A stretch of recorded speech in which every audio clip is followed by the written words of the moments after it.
చంద్రయాన్-3 ఇస్రో చాలా ప్రతిష్టాత్మకంగా చంద్రయాన్-2 2019 July 22న failure అయిన తర్వాత జాగ్రత్తగా చేసినటువంటి ఒక ముఖ్యమైనటువంటి ప్రయోగంగా దీన్ని చూడొచ్చు. మనం దీంట్లోపట చదివేటప్పుడు ప్రతి అంశాన్ని కూడా చాలా జాగ్రత్తగా చదవాలి. ఎందుకంటే ఒక బేసిక్ టాపిక్ని దృష్టిలో పెట్టుకొని మనం చదువుతున్నాం కాబట్టి ప్రతి ఒక్క అంశాన్ని మనం చూసుకోవాల్సి ఉంటుంది. ఇది రీసెంట్ కరెంట్ అఫైర్ మరియు దీనిలోపల చాలా రకాలైనటువంటి మార్పులు జరిగాయి కాబట్టి ఒకసారి చూద్దాం. చంద్రయాన్-3, చంద్రయాన్-1 2008, చంద్రయాన్-2 2019, చంద్రయాన్-3 అనేది మనకి 2023 అనేది చూసుకోండి ఒకసారి. దీని లోపల మెయిన్గా మనకి చంద్రయాన్-3ని ఎవరు చేయడం జరిగింది అంటే ఇస్రో వారు చేయడం జరిగింది. ISRO means Indian Space Research Organisation వారు చేయడం జరిగింది. దీని లోపల మెయిన్గా ల్యాండర్ని 14 రోజుల కాల పరిమితితోని దాదాపుగా 1752 kgలతోని 738 వాట్ల యొక్క విద్యుత్ సామర్థ్యంతో ఈ ప్రాజెక్ట్ని మొట్టమొదటిసారిగా స్టార్ట్ చేస్తారు. ఎందుకంటే ఈ ప్రాజెక్ట్లో అతి ముఖ్యమైనది ఏంటండి అంటే ల్యాండర్ రోవర్. మెయిన్గా ల్యాండర్ అనేది రోవర్ని చంద్రుడి యొక్క ఉపరితలం మీద చాలా జాగ్రత్తగా ప్రవేశపెట్టాలి కాబట్టి చాలా క్షుణ్ణంగా దాన్ని తీసుకోవాల్సినటువంటి ప్రాజెక్టుగా మనం చూడవచ్చు. దీనిలో మెయిన్గా మనకు కనిపించేది ఏంటంటే ఒకటి ప్రజ్ఞాన్ రోవర్. చాలా జాగ్రత్తగా వినండి ఒకసారి. ప్రజ్ఞాన్ రోవర్. ప్రజ్ఞాన్ రోవర్ అనేది మనకి అతి ముఖ్యమైనది. ప్రజ్ఞాన్ అంటే చాలా చురుకైనది అనేది, అత్యంత మేధోవంతమైనదని కూడా మనకు సాంస్క్రిట్లో పిలుస్తారు. దీని యొక్క కాల పరిమితి మనకి 14 days అనేది ఉంది. దీని లోపల మొత్తం 26 kgs యొక్క బరువు, 50 watts యొక్క సామర్థ్యంతో సోలార్ ఎనర్జీ యొక్క ప్యానెల్స్, దాని యొక్క బ్యాటరీస్ని BHEL వాళ్ళు, భారత్ హెవీ ఎలక్ట్రికల్ లిమిటెడ్ వాళ్ళు, BHEL వాళ్ళు దాని యొక్క బ్యాటరీస్ని తయారు చేయడం జరిగింది. నెక్స్ట్ ఈ ప్రాజెక్ట్ని ఎప్పుడు చేశారండి? 14/07/023 అంటాం. అంటే ఇక్కడ జూలై 14న ఈ యొక్క ప్రయోగాన్ని చేయడం జరిగింది. ఏ టైం చేశారు? 2:35 PM దీన్ని చేశారు.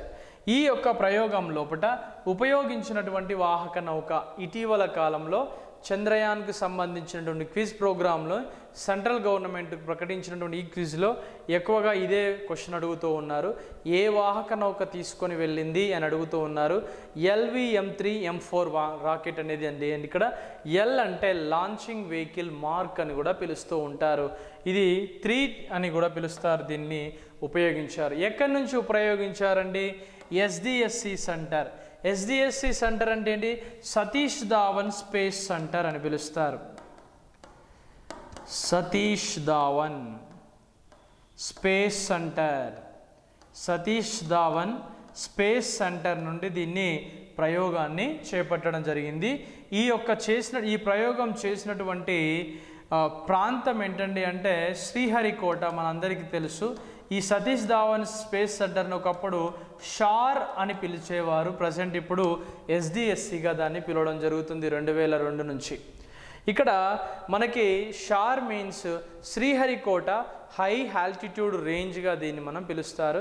1979లో దీన్ని ఏర్పాటు చేసినప్పటి నుంచి ఈ SDSC సెంటర్ అనేది 2002లో ఆఫ్టర్ సతీష్ ధావన్ యొక్క మరణాంతరము ఈ యొక్క సతీష్ ధావన్ స్పేస్ సెంటర్గా దీన్ని నామకరణం చేసుకుంటున్నాం.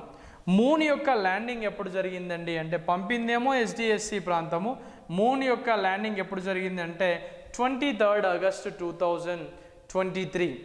23 ఆగస్టు 2023న మూన్ పైన ప్రజ్ఞాన్ రోవర్, విక్రమ్ ల్యాండర్లు దిగినటువంటి ఆ యొక్క డేట్.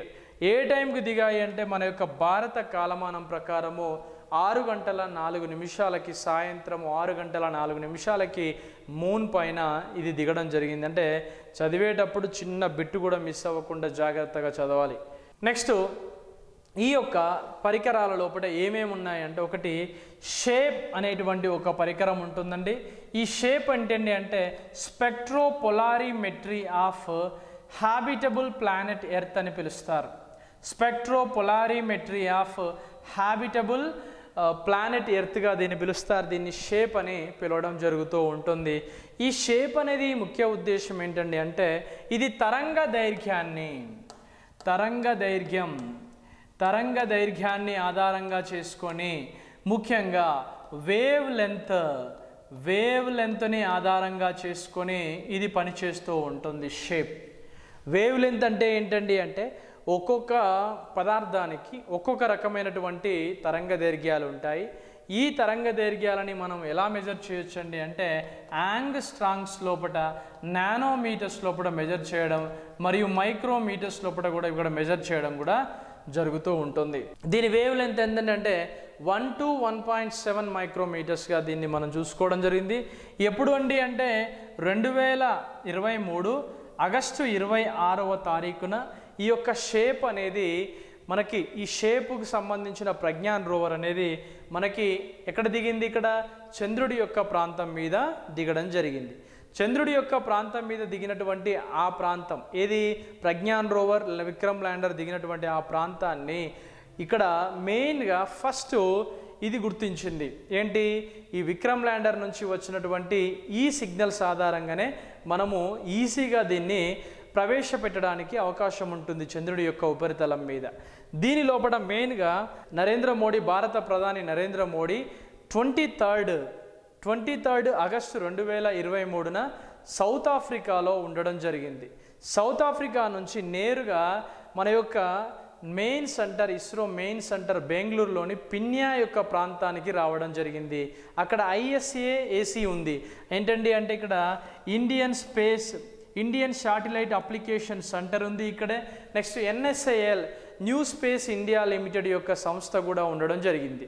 ఈ ప్రాంతం లోపల 23rd మనం అక్కడ మూన్ మీద అడుగుపెట్టిన తర్వాత 26th నరేంద్ర మోడీ వచ్చిన తర్వాత మొదటిసారిగా పిన్యా అనే ప్రాంతంలో మొట్టమొదటిసారిగా ఈ యొక్క చంద్రుడి పైన మన విక్రమ్ ల్యాండర్ దిగినటువంటి ఆగస్టు 23, 2023 సాయంత్రం 6:04 సమయం ఉంది కదా, ఆ డేట్ని జాతీయ అంతరిక్ష దినోత్సవంగా ప్రకటించడం జరిగింది.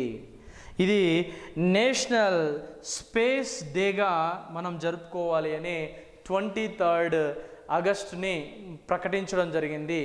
చంద్రుడి పైన ఆ యొక్క విక్రమ్ ల్యాండర్ కాలు మోపినటువంటి ప్రాంతం, ఆ ల్యాండర్ దిగినటువంటి ఆ ప్రాంతాన్ని శివశక్తిగా నామకరణం చేశారు. ఇది ఎక్కడుందండి అంటే చంద్రుడి యొక్క సౌత్ ఈస్ట్ అనేటువంటి భాగం లోపల ఉంది. కాంపిటేటివ్ ఓరియంటేషన్లో చాలా జాగ్రత్తగా గమనించుకోవాలి. సౌత్ ఈస్ట్ అనేటువంటి ప్రాంతం లోపల ఉంది. సౌత్ లోపల ఎన్ని డిగ్రీలండి, 69.373 డిగ్రీస్ డిస్టెన్స్లో.